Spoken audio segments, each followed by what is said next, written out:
Good morning everyone. In Scilab, in the previous classes, we studied some simple numerical calculations, particular numbers and some of the functions and the menu bar. Do you all remember? Just go through if you don't remember.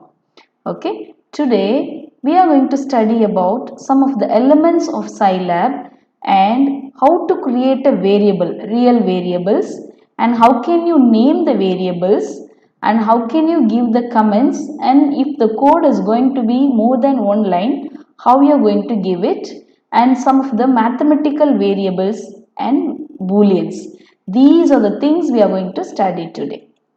Okay, first one is the basic elements. Scilab is a interpreted language. What is interpreted language? Which allows to manipulate the variables in a dynamic way. Okay, so here we are going to learn some of the elementary mathematical functions which can be applied to the real variables. Scilab will be not with only these kinds of calculations, it is having some of the other features, so that this is called as a super desktop calculator. Okay, and it can also manage the booleans, complex numbers, integers and strings. So these are the basic elements. With that, in Scilab, everything is going to be considered in the form of matrix. You know what is matrix, right? Okay, so in more accurate, if you want to know all these things, real number, complex number, boolean number, integer, string, polynomial variables, everything will be matrices. Okay, here there are two different complex data structures are used, that is T list and M list. T list and M list is telling about the matrices only. Okay, so all the matrices value will be in the form of list. Okay, so that is why we are using this matrices, and here because of these data type, this will be a special organization of this basic building blocks. Okay, in Scilab we can also able to manage about real and complex numbers. Clear about it?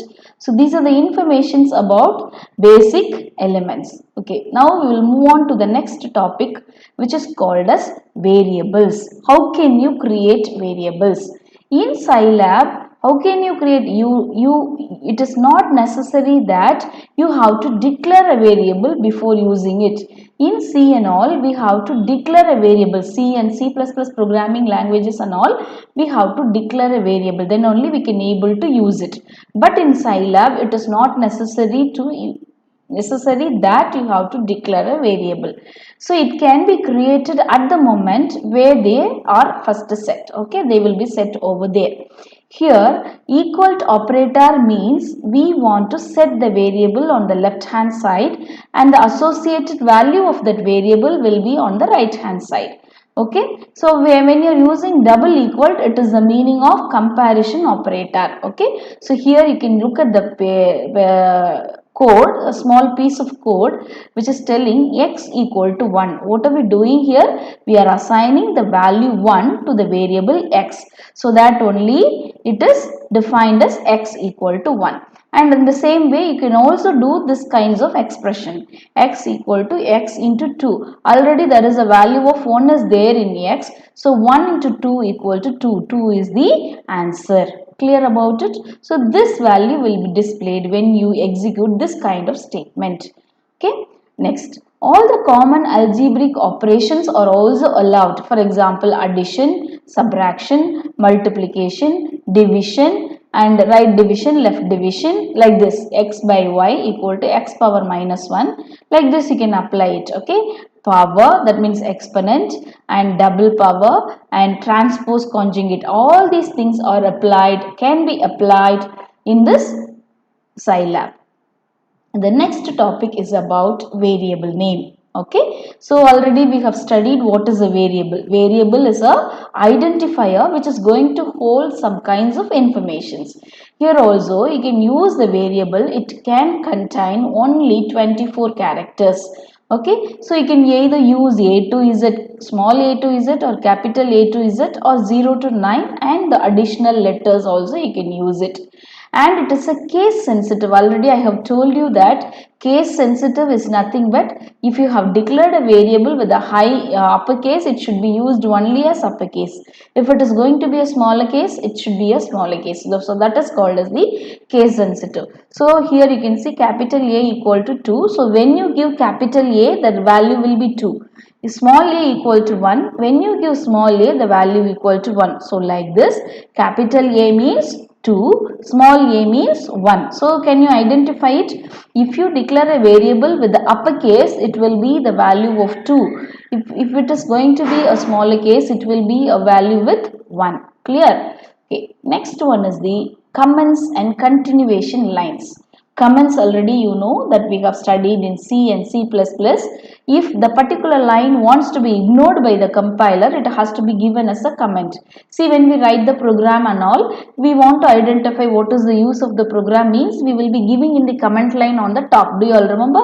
Okay. The same way, if you are going to give it with the 2 slashes, it will be called as the comment. Clear? So in Scilab, if you would like to ignore some kinds of lines, you can give it with a double slash. Clear? Okay. So when you are executing a statement in a single line, if you want to, if the statement is not going to be end with a single line, it is going on to the next line also, that is called as the continuation of lines. So in Scilab, if you would like to continue a particular statement, in the next line, you have to give just 2 dots. Can you identify it here? X equal to 1, there is a continuation of this expression that has been expressed by double dots.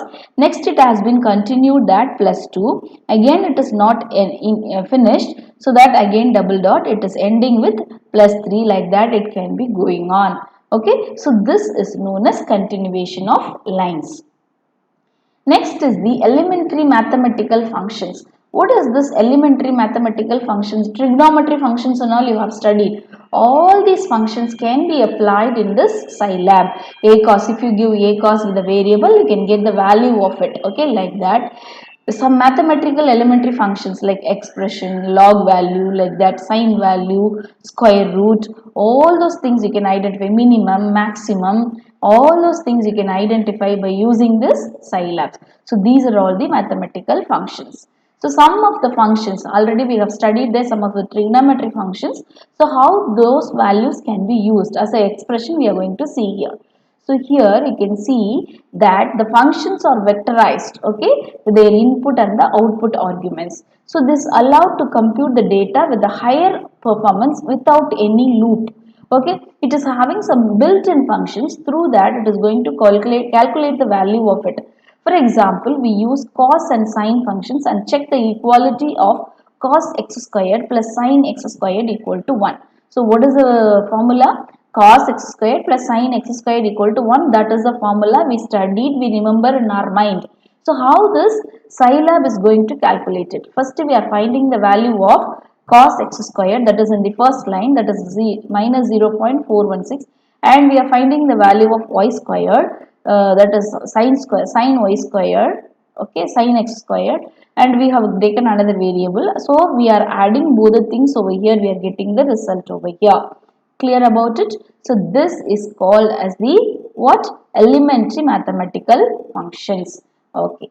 Next one is the predefined mathematical variables.